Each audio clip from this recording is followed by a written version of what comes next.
Je viens de recevoir cette haute délégation, délégation composée de représentants du système des Nations Unies au Sénégal, notamment l'OIM et le HCR, mais aux côtés d'acteurs nationaux tels que le SILMI et des représentants de l'état-major particulier de la présidence.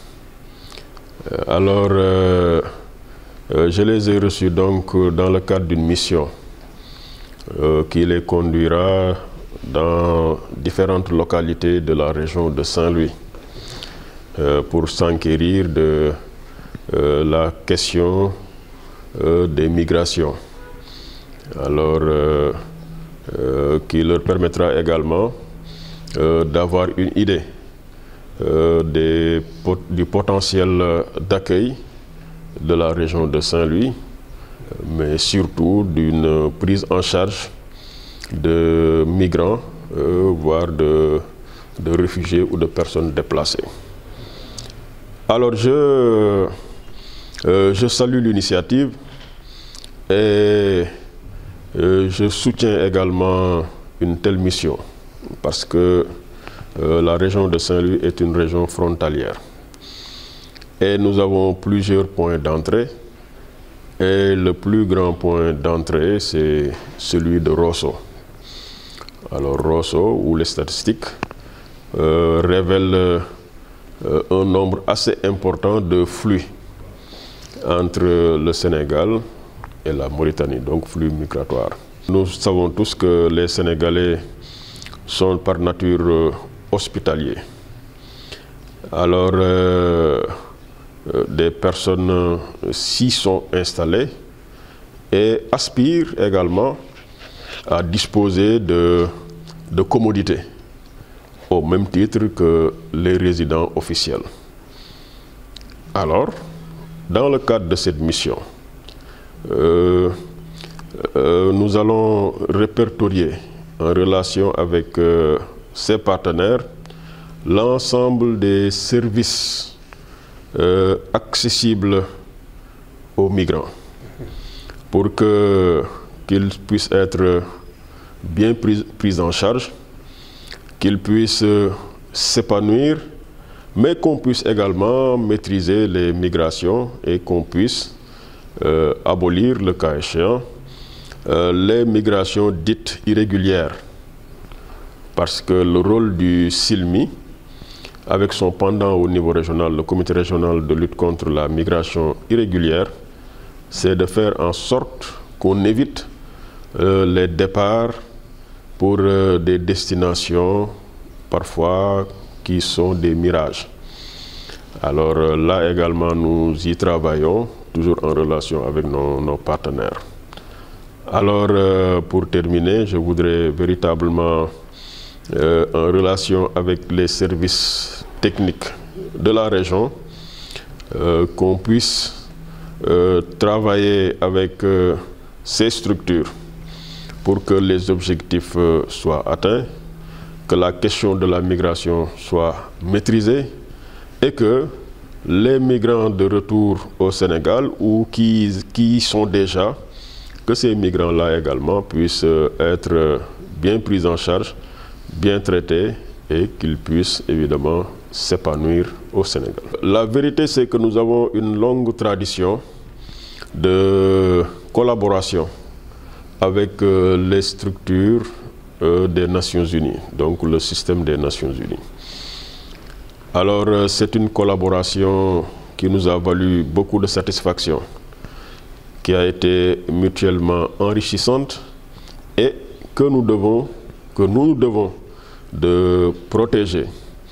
Nous devons prendre soin de cette collaboration pour qu'elle continue à nous valoir ces motifs de satisfaction. Alors, entre le Sénégal qui est connu comme étant un pays de droit, dont la démocratie est partout louée, et ce Sénégal-là, donc, doit rester sur le bon chemin, sur le bon sentier, et y rester, c'est également s'y faire accompagner par le système des Nations Unies.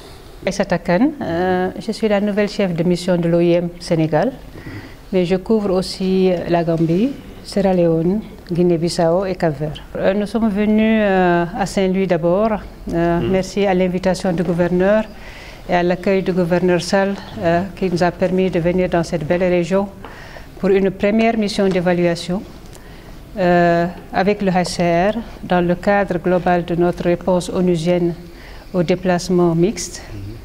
C'est des déplacements au sein d'une région Saint-Louis où nous voyons un flux migratoire important. Nous sommes venus avec nos partenaires gouvernementaux, comme le gouverneur l'a si bien souligné, qui sont là avec nous pour nous aider à évaluer les structures étatiques qui sont mises en place pour l'accueil, pour l'enregistrement, pour l'évaluation de ces flux migratoires. Et pour aussi apporter les besoins, répondre aux besoins de protection de ces migrants et de ces personnes réfugiées ou demandeurs d'asile.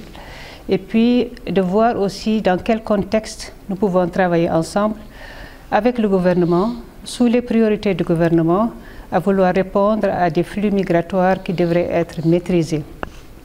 Comme nous le savons, l'être humain se déplace, c'est un mouvement naturel, mais la régularisation de ces mouvements est importante dans tous les domaines et c'est une priorité du gouvernement qui nous a été encore réitérée lors du passage de notre directrice générale ici à Dakar il y a moins de 2 semaines.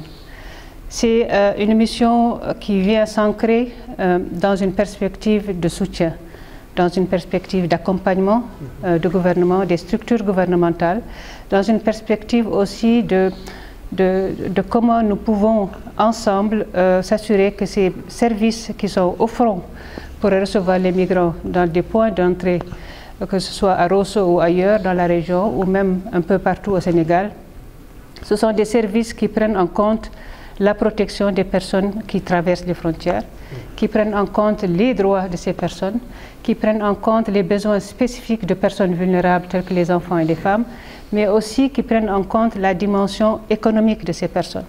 Comme nous le savons, et j'ai discuté avec le gouverneur, la dimension économique est une cause première de migration. Et ces causes premières devraient trouver une réponse adéquate dans le flux et dans la gestion de la migration à toute étape de la migration. Donc le migrant traverse, nous assurons que les besoins sont assurés par des structures étatiques qui sont là et qui sont outillées pour cela.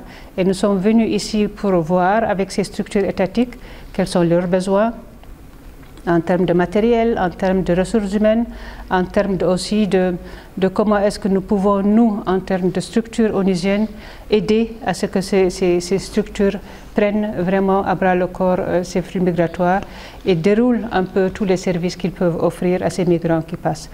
Et le gouverneur nous disait tout de suite, nous recentrons le migrant comme étant un homme et la dimension humaine de la migration est importante à assurer ici et c'est cela le souci premier que nous mettons dans cette mission de soutien et d'accompagnement du gouvernement parce que la protection de ces migrants, de ces personnes qui ont un besoin spécifique devrait être assurée à toutes les étapes de leur parcours. C'est une mission de combien de jours?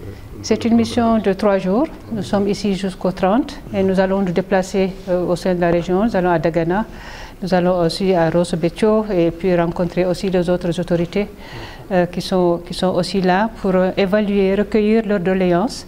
Et c'est une mission aussi, comme je le disais tantôt, qui recueille aussi les impressions des familles des migrants, des disparus, parce qu'il ne faut pas oublier que les départs, malheureusement, occasionnent des drames. Des drames, soit des disparitions, les familles ne savent pas où sont leurs proches, ou des décès. Et là aussi, cette capacité que nous pourrions peut-être mettre en œuvre avec les autorités pour s'assurer que l'identification des personnes qui sont décédées à travers des mécanismes avec l'accompagnement d'autres structures onusiennes qui sont spécialisées dans ce sens puisse aussi apporter un certain réconfort moral et psychologique aux familles et qui pourraient en faire leur deuil. C'est vraiment un aspect important que je voulais soulever parce que l'accompagnement de ce drame peut être évité. Et si nous pouvons les éviter, nous sommes là à accompagner l'État qui a à cœur d'éviter ces drames à cœur d'éviter ces départs sur les pirogues qui mettent des familles dans des situations de drame et de stress intenses. Et écouter ces familles, écouter les communautés qui sont impactées, recueillir leurs doléances, mais recueillir aussi leurs orientations, leurs recommandations de comment est-ce qu'il faut se saisir de cette situation et au cœur aussi de cette mission. Rubén Barbado, je suis l'administrateur principal de la protection du bureau multi-pays au commissariat pour les réfugiés HR à Dakar. Depuis, on couvre les pays de Cabo Verde, la Gambie, la Guinée-Bissau, le Sénégal et la Sierra Leone. Et justement, l'objet de votre mission? Bon, comme on l'a dit le gouverneur, la représentante de l'OIM, on est très remercié au gouverneur et aux autorités sénégalaises pour l'accueil et le soutien qu'ils nous donnent à ces missions, précisément pour regarder qu'est-ce que c'est la situation ici à Rosso. Dans l'approche basée sur les routes qu'on essaie de mettre en place les agences des Nations Unies de manière conjointe avec les autorités sénégalaises, la société civile et les personnes en mouvement, que ce soit réfugiés, migrants ou retournés. Et c'est très important précisément de voir qu'est-ce que c'est leur situation, qu'est-ce que c'est les risques qu'ils ont souffert et qu'est-ce que c'est aussi les propositions, les recommandations qu'ils fassent. Être ici à Rosso, c'est très important car comme le gouverneur l'a souligné, c'est un des points de passage les plus importants dans la région même. La situation qu'on voit dans l'Atlantique, malheureusement, c'est tragique. Et beaucoup de personnes mettent leur vie à risque pour essayer de tenter de meilleures opportunités de vie. Mais beaucoup d'entre eux sont aussi retournés. Et dans ces cas-là, c'est très important précisément d'identifier qu'ils sont vulnérables le long de la route, que ce soit qu'ils pourraient, qu'ils ne savaient pas avoir d'accès à l'asile, qu'il y a des mineurs non accompagnés, qu'il y a des femmes à risque, ou qu'il y a des personnes retournées, qu'ils pourraient peut-être trouver des opportunités de vie ici où ils sont. C'est très important précisément de voir qu'est-ce que sont les services qui sont disponibles des côtés étatiques et de quelle manière, qu'est-ce que soit la société civile, les organisations des Nations Unies, mais même les communautés elles-mêmes, comment est-ce qu'elles peuvent mettre en place des projets pour précisément que ces personnes aient accès aux leurs droits.